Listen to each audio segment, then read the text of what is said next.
दैत्य को तुम्हें हल्दी और खंडन त्रिशूल धनुबाज और सिंह चढ़े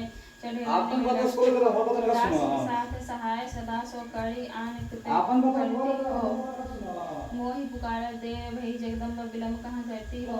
आदि के ज्योति गणेश की मातु कलेश सदा जन के हरती हो। की कहु दैत्यन युद्ध भयो तह शोणित खप्पड़ भरती हो। की कहु देवन गाछ कियो तह धाय त्रिशूल सदा धरती हो। मोहि पुकारा देर भई जगदम्ब विलम्ब कहाँ करती हो। सेवक से अपराध पड़ो कुछ आपन शीत में न धरती हो। दास की काज समार निते जन जानी दया की माया करती हो। शत्रु के प्राण संहारन को जग तारन को तुम्हें सिंधु सती हो। मोहि पुकारा देर भई जगदम्ब विलम्ब कहाँ करती हो। की तो भई बलि संग पताल की तो पुनि ज्योति आकाश गति हो। क्रीधो किंधो काम हिंगराज ही में मैं कै सिंधु के बिंदु में जा छपती हो। चुबुल चोर लबारन को बटुबारन की तुम्हें ही डरती हो। मोहि पुकारत देर भई जगदम्ब विलम्ब कहाँ करती हो।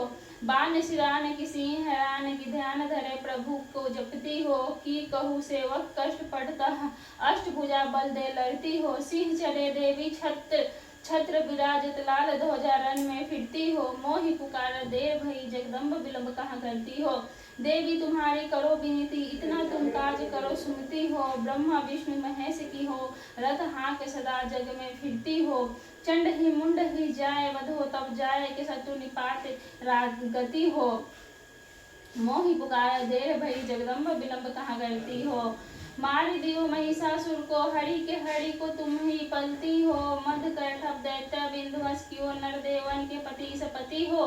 दुष्टन मारी आनंद कियो निज दासन के दुख को हरती हो। मोहि पुकारा देर भई जगदम्ब विलम्ब कहाँ करती हो।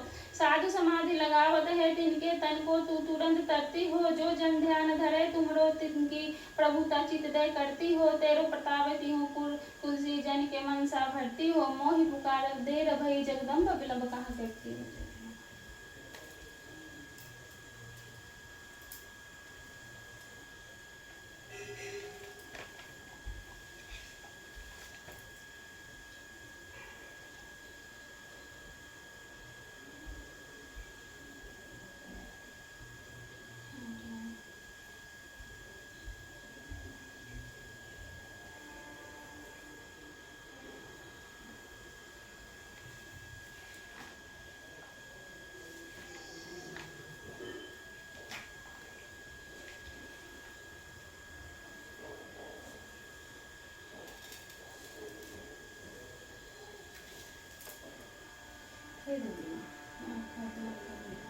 अगर मुझे कोई गलती हुआ तो क्षमा करना।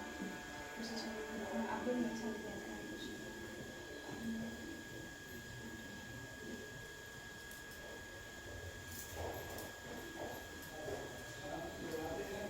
नौवां अध्याय निशुंभ वध। इसके बाद राजा ने कहा, हे भगवान, आपने रक्त बीज के वध का वर्णन तो मुझे सुना दिया। अब आप उसके आगे का वृतांत बतलाइए कि उन शुंभ और निशुंभ दानों ने क्या किया।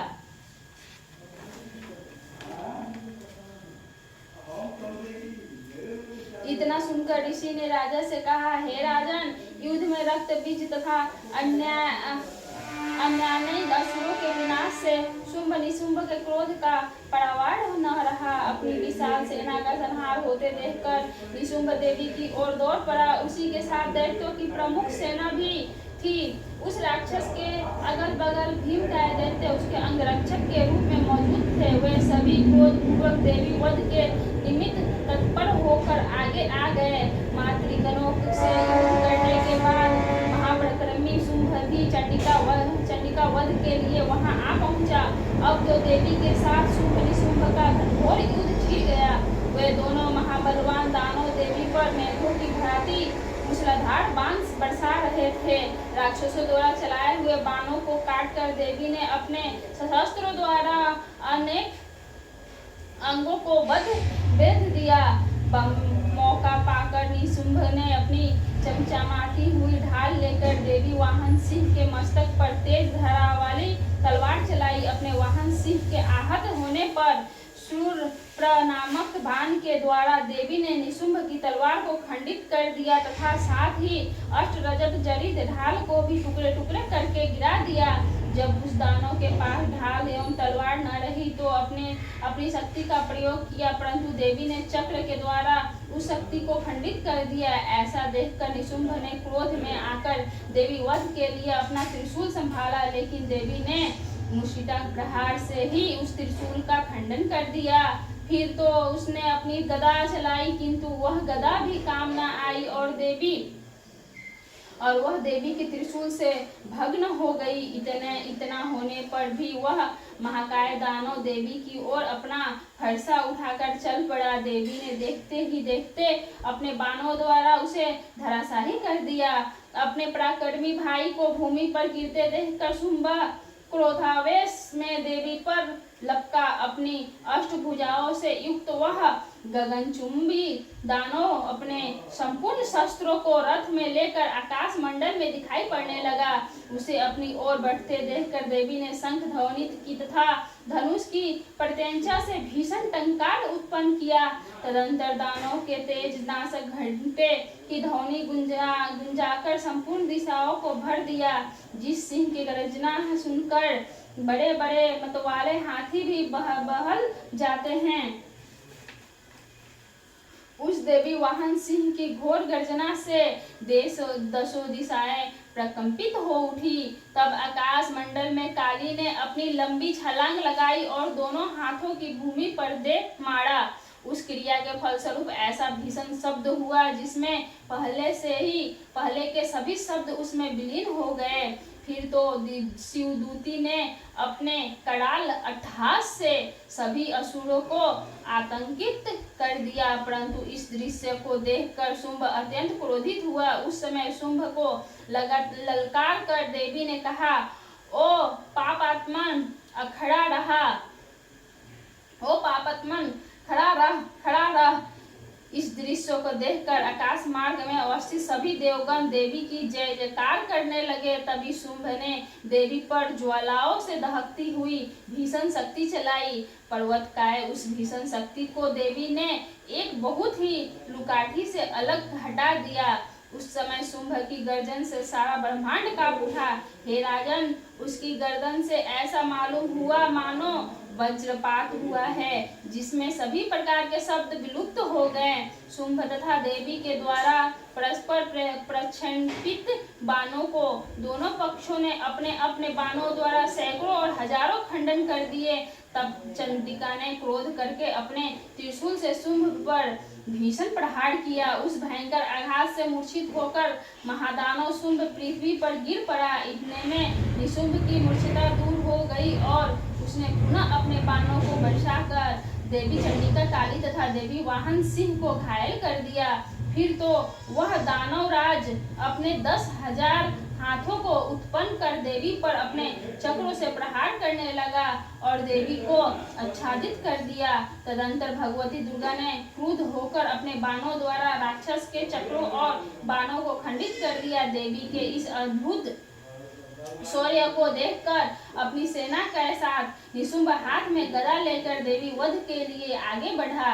देवी ने तुरंत ही अपनी तीक्ष्ण तलवार से उस दानव की गदा को काट कर गिराया। गदा विहीन होते ही उसने हाथ में त्रिशूल उठा लिया। देवताओं को उत्पीड़क निशुंभ जिस समय त्रिशूल लेकर दौड़ा, उससे पहले ही देवी ने अपने शूल द्वारा उसके हृदय को भेद दिया। उस शूलाघात से छाती छिदते ही उसी के समान भीमकाय आकृति वाला दानव उसके वक्ष में प्रकट हो गया और वह नया दानव खड़ी रह ऐसा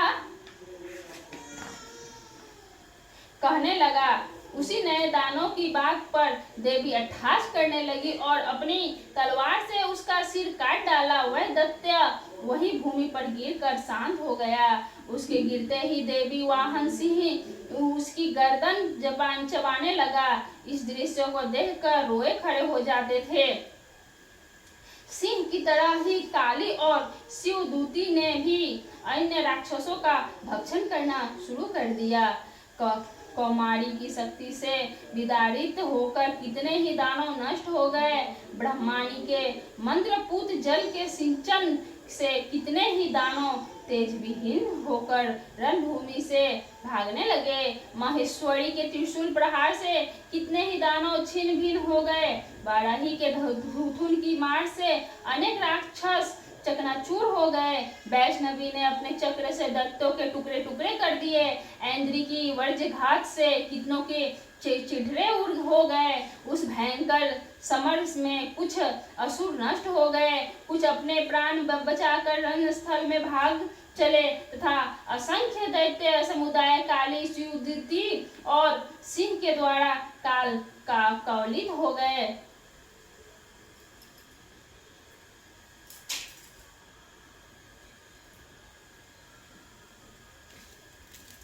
10वां अध्याय शुंभ दानव का वध। इसके बाद ऋषि ने कहा, हे राजन, अपने भाई निशुंभ तथा दानवी सेना का विनाश देखकर शुंभ ने क्रोध विष्ट होकर कहा, दुष्ट दुर्गे, तू अपने बल पर गर्व न कर। तू दूसरी स्त्रियों की सहायता लेकर और स्वयं को सर्वाभिमानी बनकर लड़ रही हो। शुंभ के उत्तर में देवी ने कहा, अरे दुष्ट, मुझे केवल अकेले ही समझ। तू अपनी आंखें खोल कर देख, ये सब मेरी ही विभूतियां हैं। अब ये सब मुझ में ही लय को प्राप्त हो रही है। तत्पश्चात ब्रह्मानी आदि समग्र देवियों अंबिका देवी के शरीर में सन्निहित हो गई। तब उस स्थान पर केवल अंबिका ही रह गई।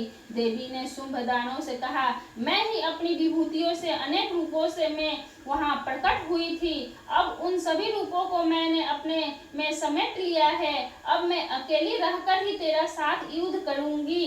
अब तू युद्ध के लिए तैयार हो जा। ऋषि ने आगे कहना प्रारंभ किया। उसी उपस्थिति देव दानों के समक्ष शुंभ और देवी में धृत युद्ध शुरू हो गया।